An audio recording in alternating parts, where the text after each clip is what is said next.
Welcome back to Unfiltered with Love. I'm your host, Kerry Love. I've been thinking recently about my past relationships, and something really stood out to me. Every person I've walked away from, I still loved at the time. And that realization got me thinking because I think sometimes we assume that when a relationship ends, it's because the love is gone. But that hasn't always been my experience. Sometimes the love is still there, but something deeper is telling you that it's not right or not sustainable or not working anymore. I think that one of the hardest things to accept is that love by itself isn't always enough. You can love someone deeply and still feel unsettled. You can love someone and still feel tired. You can love someone and still know quietly that something isn't working. And I also think it's important to recognize that love, especially being in love, isn't just a feeling, it's a choice. It's a conscious decision every day to choose that person, to choose that relationship, and to choose growth together. Because love that lasts requires intention. It requires showing up, choosing each other even when it's not always easy. And when you find yourself no longer able to make that choice or feeling unsure about making that choice, that's something worth paying attention to. And choosing yourself in those moments doesn't usually happen in some dramatic way. It's often quiet, it's subtle, a slow realization that you want peace, steadiness, something that doesn't feel like emotional highs and lows. Over time, I've learned to recognize certain patterns. I've learned to pay attention to how I feel, not just in good moments, but the quiet ones. And I've also learned to pay attention to my body because your body tells you a lot. In some of my past relationships, my nervous system was constantly out of whack.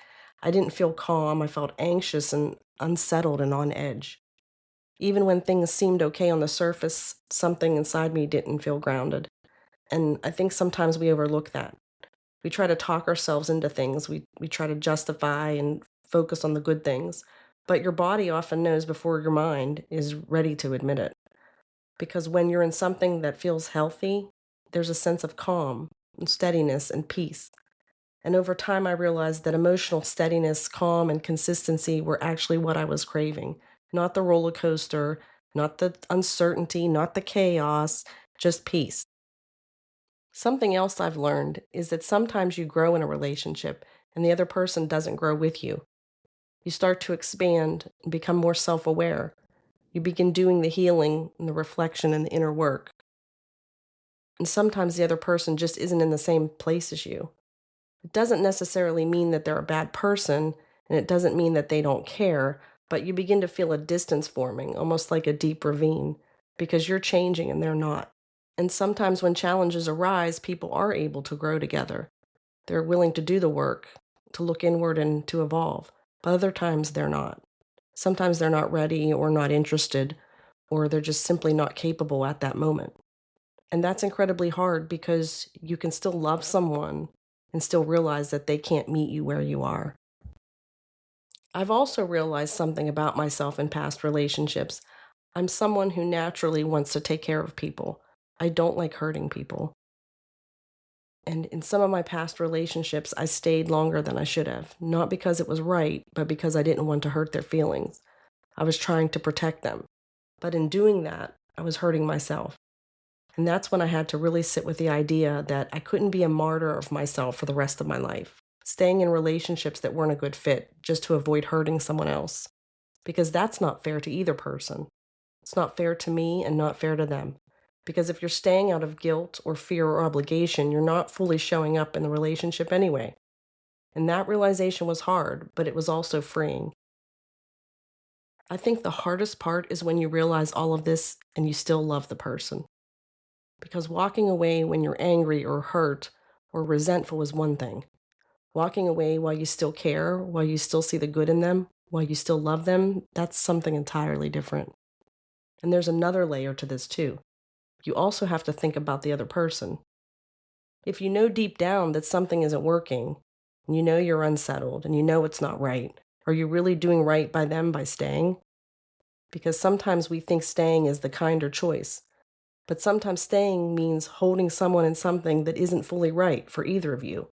And that's hard to admit, because people often think leaving is the harder path.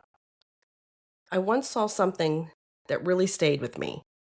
It said, marriage is hard, divorce is hard, choose your hard. And I think the same applies to relationships. Staying is hard. Leaving is hard. Choose your hard. Something else I want to say because I think this is important. When I say I've walked away from people while still loving them, that doesn't mean I stayed in love with them forever. Over time, something shifts. You gain distance, you gain clarity, you grow.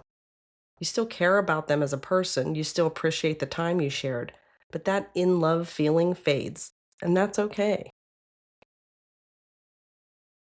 In closing, I just want to say choosing yourself isn't always loud. Sometimes it's just a quiet decision to want peace, to want growth, to want something steady. And sometimes it's the most loving thing that you can do for both of you. In my next episode, I'll be joined by Teresa Blackburn, a licensed therapist and author who brings a very unique perspective to conversations about intimacy and relationships. Teresa spent 7 years working as a stripper in the early 2000s, and her experiences led her through toxic relationships and eventually into a deeper understanding of unconscious patterns and healing.